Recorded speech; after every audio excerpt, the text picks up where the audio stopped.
What if I told you that one of America's most notorious criminals started life as a promising student? In the bustling heart of New York, a child was born to Italian immigrants, a boy named Al Capone.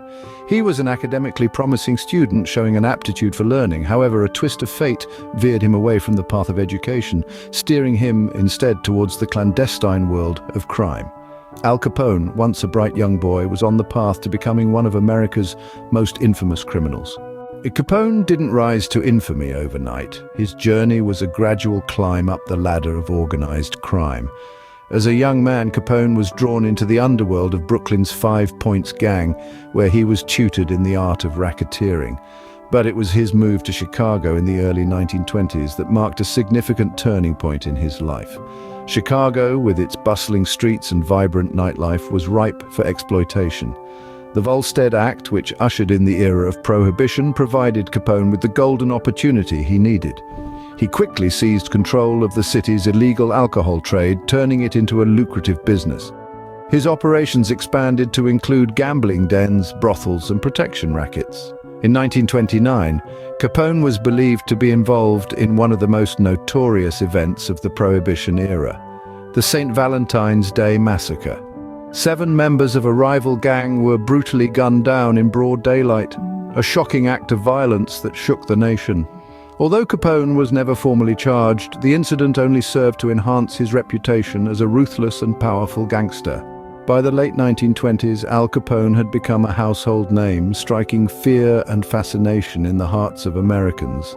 The man who had started as a street thug in Brooklyn was now the undisputed king of Chicago's underworld, commanding both respect and terror in equal measure. But as they say, what goes up must come down. And for Capone, his downfall was as dramatic as his rise. Capone's invincibility began to crack in 1931.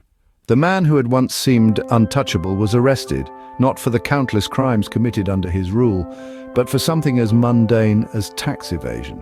It was an ironic twist of fate that the man who had flouted the law so boldly was brought down by something as simple as unpaid taxes. Capone was sentenced to 11 years in Alcatraz, the notorious island prison.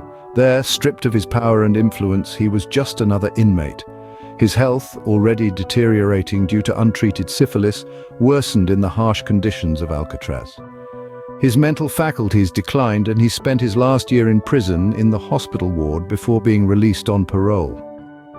Al Capone, once the untouchable kingpin of Chicago, met his end, not in a hail of bullets but in a courtroom. Al Capone's life was a rollercoaster of highs and lows, but what is his lasting legacy?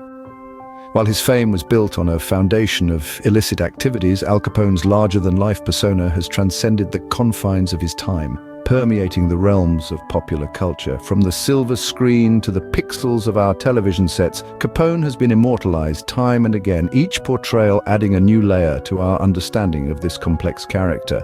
His depiction in films and TV shows often oscillates between two extremes, the ruthless gangster and the charismatic leader. In the classic film The Untouchables, Robert De Niro brought Capone to life as a brutal mob boss, a man who ruled with an iron fist. On the other hand, some portrayals have depicted Capone as a charismatic anti-hero, like in the TV series Boardwalk Empire, where he is shown as a man of the people, albeit with a flawed moral compass.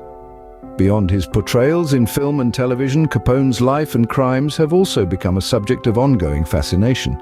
His name is synonymous with the Prohibition era, a time when the illegal trade of alcohol led to the rise of organized crime in America. His notorious reign as the boss of the Chicago outfit has been studied by historians, criminologists, and even psychologists, all seeking to fathom the depths of his character and his motivations. Capone's legacy is also etched into the fabric of Chicago itself. The city's history is inextricably tied to his reign, and his presence can still be felt in places like the site of the St. Valentine's Day Massacre or his former residence on South Prairie Avenue. Whether demonized as a ruthless criminal or romanticized as a rebellious outlaw, Al Capone's influence continues to permeate our culture, a testament to his enduring infamy. His life may have been a rollercoaster of highs and lows, but his legacy is a constant, ever present in our collective consciousness.